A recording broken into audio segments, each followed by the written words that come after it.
When my parents divided their assets, my brother got $1 million estate, and I got a crumbling gas station in the middle of nowhere. They laughed, told me to make something of it. What they didn't know, I would, just not in a way they'd ever see coming. I should have known dinner was a trap. My parents never invited me over unless they had a reason, usually to remind me how much of a disappointment I was. But some part of me, the part that still clung to the foolish hope that things could be different, made me show up anyway. Maybe, just maybe, this time would be different. It wasn't.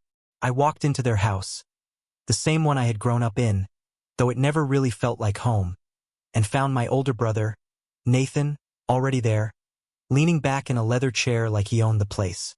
In a way, he did.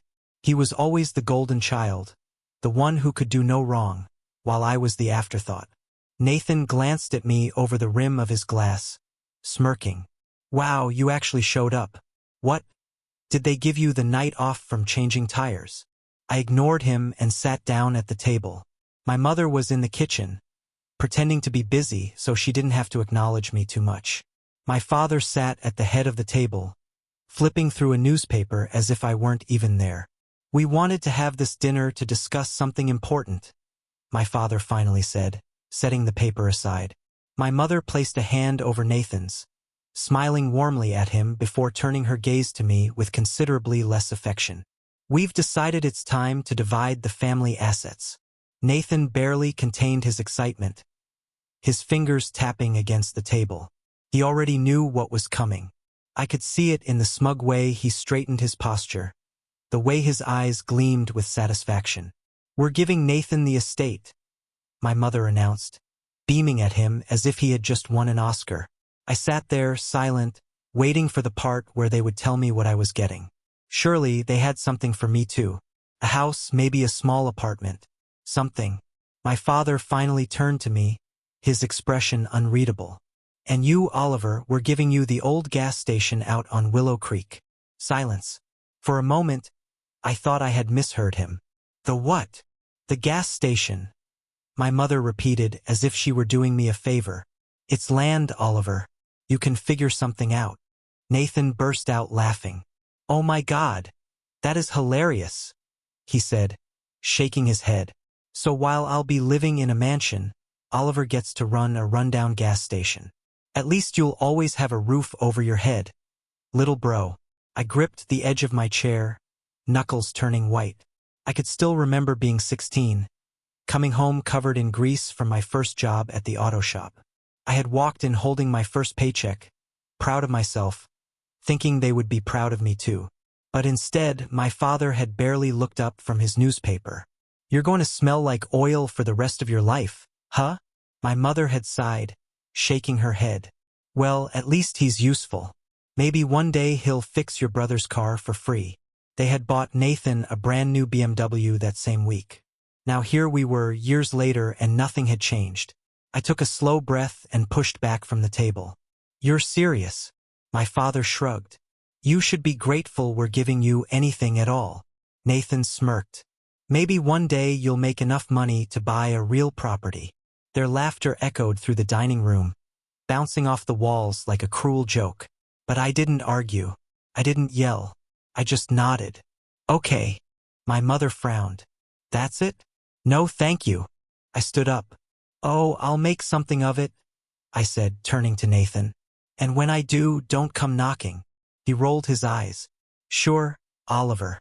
Can't wait to see what you do with a gas station." My father shook his head, muttering something about me being dramatic, but I didn't stick around to hear the rest. I walked out without another word, their laughter still ringing in my ears. They thought they could humiliate me. They thought they could toss me aside like I was nothing. But they had no idea who they were dealing with.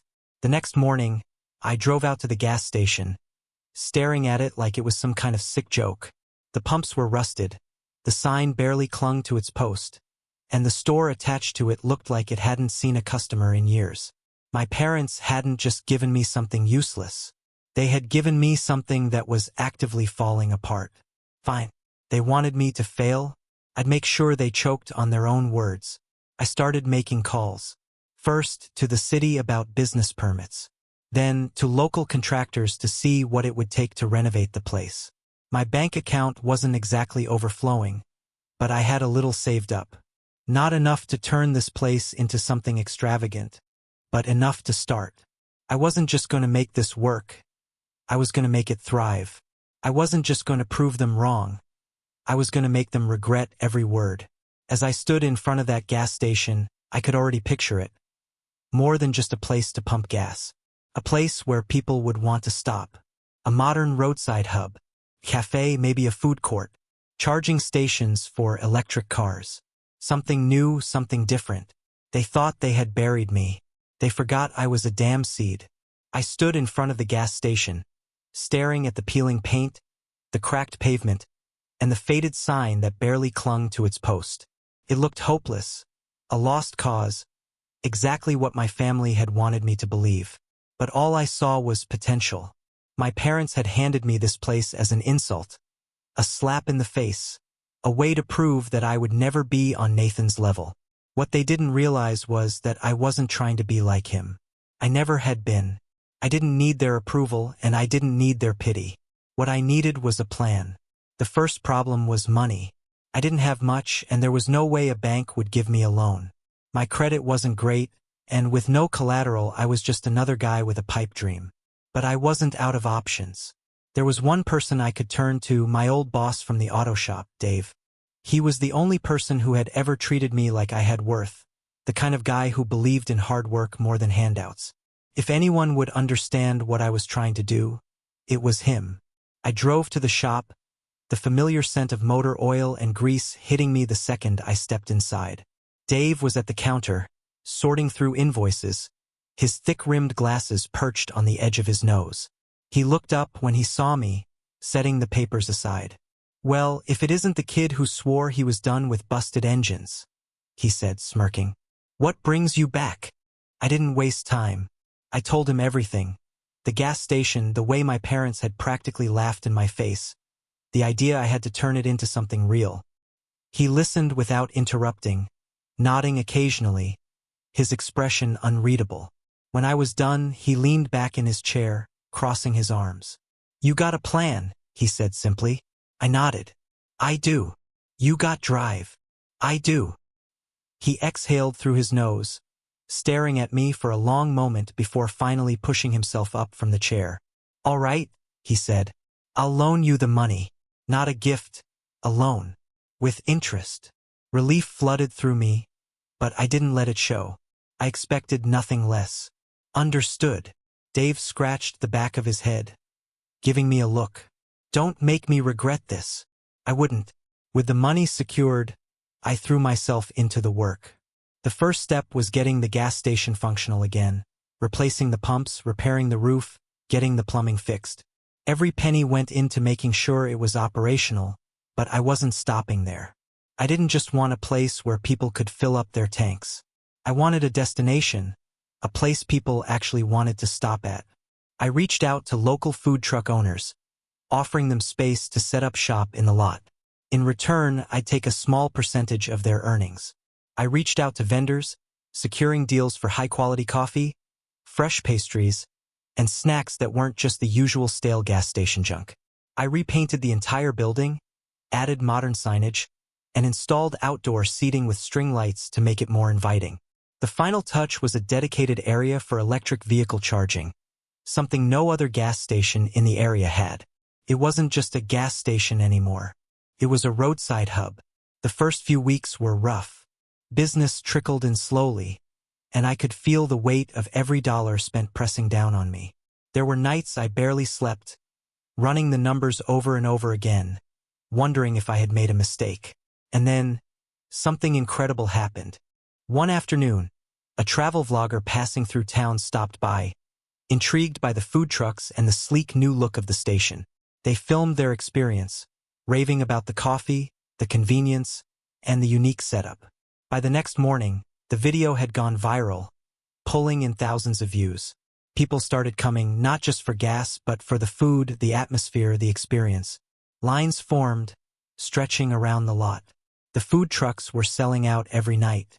Social media exploded with posts tagging the station, praising it as a hidden gem. Business wasn't just picking up. It was booming. Before we continue, I want to connect with you, my incredible viewers. Where are you watching from? Drop your country's flag in the comments below. I'd love to see how far this story has traveled. But of course, success never sits well with those who want to see you fail. And no one wanted to see me fail more than my family. Nathan showed up first. He rolled into the lot in his sleek black sports car, stepping out like he was expecting a red carpet to be rolled out for him. He looked around, taking in the crowd, the buzz, the undeniable success of the place. "This is cute," he said, adjusting his expensive watch. "Didn't think you had it in you." I wiped my hands on my jeans, staring at him. "Didn't think I had what in me?" He shrugged. "I mean, it's a gas station, Oliver. Let's not pretend it's an empire." I smirked. "Well, funny thing about that, it's making more money than your trust fund investment firm." His jaw tightened for half a second before he forced a laugh. All right. No need to get defensive." He gestured toward the lot. "But this place has potential. If you're smart, you'll bring me in as a partner. I could help you take this to the next level." I stared at him, barely able to contain my laughter. I have connections," he continued, like I hadn't just insulted him to his face. "I could bring in real investors, turn this into a legitimate business." "It already is a legitimate business," I said coolly. Nathan's smile thinned. "Fine, be stubborn. But don't come crying to me when you hit a ceiling." He left after that, but something told me he wasn't done. And I was right. A week later, my parents showed up. My mother wore her usual look of thinly veiled disappointment, my father standing stiffly beside her. They barely acknowledged the success around them, too focused on their own agenda. "We need to talk," my mother said, her tone clipped. I crossed my arms. "Do we?" My father exhaled. "You've done well for yourself." I waited, my mother's lips pressed together. "But we're concerned this phase isn't stable." There it was. The same doubt, the same lack of faith. "This isn't a phase," I said flatly. She sighed. "Nathan told us about your little argument. He's just looking out for you." "Is that what he calls it?" I scoffed. "We're just saying," my father cut in, "if you were willing to let Nathan come in as a partner, this could grow into something real." I laughed then, shaking my head. "Something real? You mean like the mansion you handed him? The money you gifted him? You never thought my work was real until it started making more than his." My mother pursed her lips, frustrated at my defiance. "We're trying to help you." "No," I said, stepping closer. "You're trying to take credit for something you never believed in." The silence between us was thick, tense. My father sighed, rubbing his temple. "We'll talk again soon." I nodded. "Sure. But don't come knocking when you realize I don't need you." They walked away, stiff and cold, and I knew this was far from over. They weren't used to losing. They weren't used to being wrong. And they sure as hell weren't used to me winning. They thought they could control my future. Now, they were about to learn what happens when you underestimate the underdog. I knew my family wouldn't take no for an answer. They had spent their entire lives treating me like an afterthought, dismissing me as the one who would never amount to anything. And now that I had built something on my own, something successful, they couldn't stand it. They had no control over me, no power to dictate my future, and that drove them insane. Nathan's failed attempt to insert himself into my business was just the beginning. My parents' so-called concern was only a precursor to what was coming next. They weren't just going to let me win. They were going to do everything in their power to tear me down. It started with the bad reviews. 1-star ratings popped up overnight, all eerily similar. Complaints about rude staff, overpriced food, unsanitary conditions. None of it was true, and anyone who had actually stepped foot in my place knew it. But perception was everything. I saw the pattern instantly. My mother had always been a master manipulator, someone who could smile sweetly while twisting a knife behind your back. This was her handiwork. She had spent years crafting narratives that made me the villain and Nathan the golden child. This was just another version of the same game. I wasn't going to play along. Instead of panicking, I responded with promotions. I reached out to my loyal customers, ran special deals, and encouraged real reviews. For every fake complaint, I had 10 genuine ones drowning it out. The buzz around my business only grew stronger. But they weren't done. A week later, a city inspector showed up, clipboard in hand, a vaguely apologetic look on his face. "We got an anonymous complaint," he said, glancing around. "Health violations, improper business permits, zoning issues." I folded my arms. "Anonymous, huh?" He scratched the back of his head. "Look, between you and me, I get a lot of these from family disputes." I forced a smile. "Well, good news, everything's up to code." And it was. I had been meticulous about making sure every permit, every regulation was airtight. I walked him through every requirement, handed over every document, and by the end, he had no choice but to sign off with a nod. "No issues here," he admitted. "I'll file my report." The attempts to sabotage me escalated. More inspections, more bogus complaints, more subtle ways to make running my business a nightmare. But I was relentless. For every obstacle they threw in my way, I found a way around it. I hired a lawyer to ensure every aspect of my business was untouchable. I expanded, bringing in more food trucks, hosting live events, creating a space that people genuinely wanted to visit. And the more I succeeded, the more desperate my family became. Nathan showed up again, but this time he wasn't smug. He was frustrated, irritated that his plan hadn't worked. He leaned against his car, arms crossed, watching the steady stream of customers flowing through my business. "This isn't sustainable, you know?" he said after a long silence. I tilted my head. "Oh? And what makes you an expert?" He exhaled sharply. "This kind of business, it's a trend. It'll die out. And when it does, what are you left with? A gas station." I smirked. "Funny. Because last time I checked, my gas station is making more money than your investments." His jaw clenched. "I'm giving you an opportunity. You bring me in, we get real investors, we make this a serious operation." I stepped closer, lowering my voice. "You don't get to show up now, after laughing at me, after trying to ruin me, and act like you're doing me a favor." His expression darkened. "You're making a mistake." I smiled. "No, I'm finally getting it right." He left without another word, but I knew he wasn't done. A week later, my parents showed up again. This time, they weren't trying to mask their intentions with false concern. My mother's frustration was palpable, her usual composure slipping.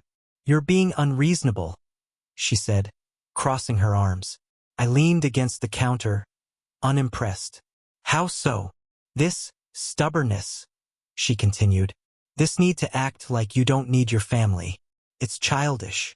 I laughed, shaking my head. "Right? Because I should just roll over, let Nathan take control, let you dictate my future like you always have." She sighed heavily, rubbing her temple. "We just want what's best for you." I stared at her, waiting, giving her a chance to say something real, something honest. But she didn't, because this wasn't about what was best for me. This was about control. "You don't want what's best for me," I said. "You just can't stand that I proved you wrong." Her lips pressed into a thin line, and for the first time I saw it. The fear. The realization that I was no longer the boy she could manipulate. That I was something she couldn't control.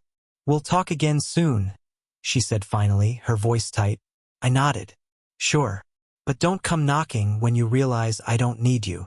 They walked away, stiff and cold, and I knew this was far from over. They weren't used to losing.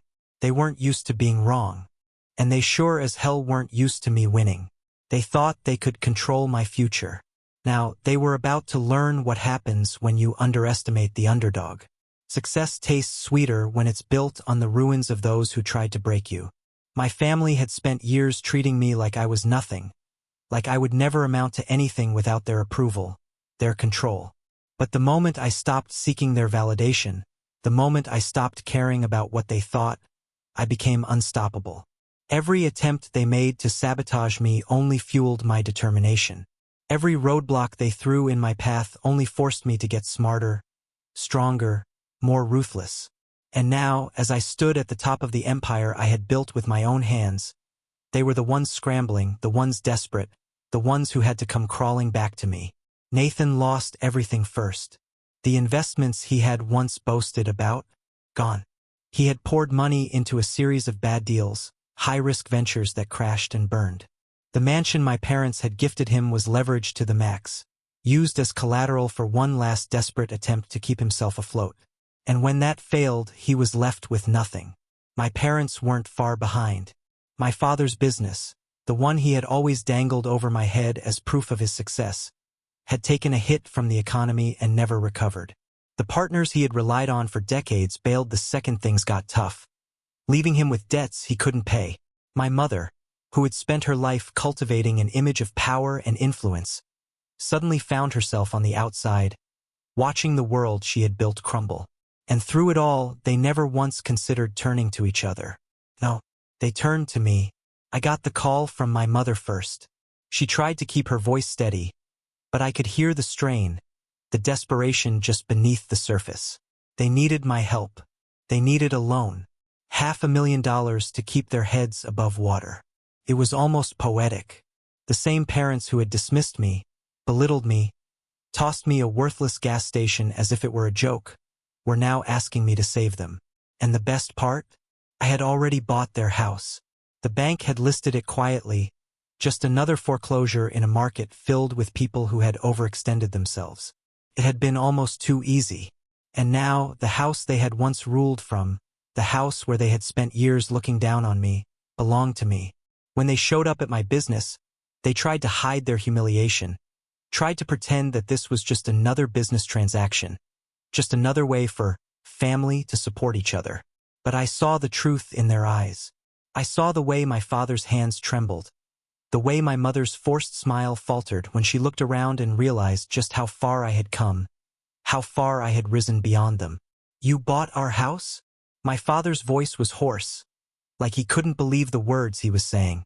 I nodded, slipping my hands into my pockets. "I did." My mother's face paled. "You can't be serious." "Oh, I'm dead serious," I said, tilting my head slightly. "But don't worry, I'll let you live in it." Hope flickered in her eyes for a brief moment before I continued. "For a price." Her expression froze. "What? You want to stay in that house? Fine. You pay rent. Every single month. No delays. No exceptions." The silence stretched between us, thick and suffocating. My father's jaw clenched, his pride warring with the reality of his situation. My mother's lips trembled, but she said nothing. They had no other choice. They signed the contract with shaking hands, their humiliation complete.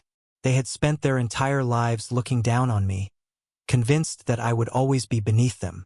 And now, every month, they would be reminded of just how wrong they were.